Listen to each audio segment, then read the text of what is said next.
ఒకప్పుడు సిద్దిపేట ప్రజలు కేసీఆర్ సర్దిమూట కట్టి తెలంగాణ ఉద్యమానికి పంపితే ఇప్పుడు మునుగోడు ప్రజలు సర్ది కట్టి జాతీయ రాజకీయాల్లోకి వెళ్లాలని కేసీఆర్ని దీవించారని మంత్రి సత్యవతి రాథోడ్ అన్నారు.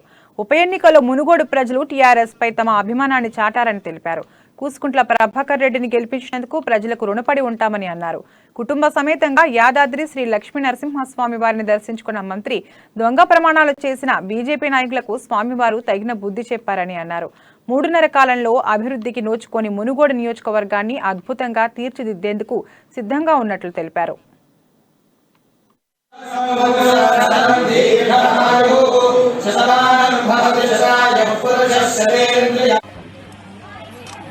మా మీడియా సోదరులందరికీ పేరు పేరున నమస్కారం.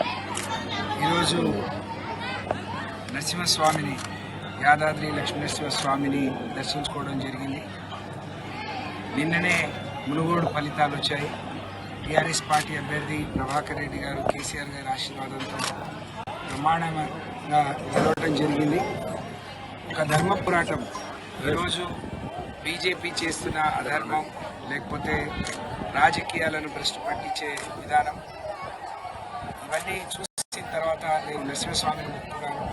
స్వామి నేను ఇంత ప్రమాణంగా ప్రపంచవ్యాప్తంగా గుర్తించి వచ్చే విధంగా ఈ ఆలయ పునర్నిర్మాణం చేసి లక్ష్మీనరసింహస్వామి ఒక కలియుగ వెంకటేశ్వర స్వామి స్వయంగా తెలంగాణ ప్రజల ఇలవేల్పుగా మరి ఇంత బ్రహ్మాండంగా సేవ చేస్తున్న ముఖ్యమంత్రి గారికి దీవించమని మరింత దృఢంగా చేయమని మునుగోడు ప్రజలందరూ టీఆర్ఎస్ పార్టీ వైపు రావాలని మొక్కున్నాను. నిన్ననే మా అభ్యర్థి ప్రభాకర్ రెడ్డి గారు బ్రహ్మాండమైన మెజార్టీతో గెలిచి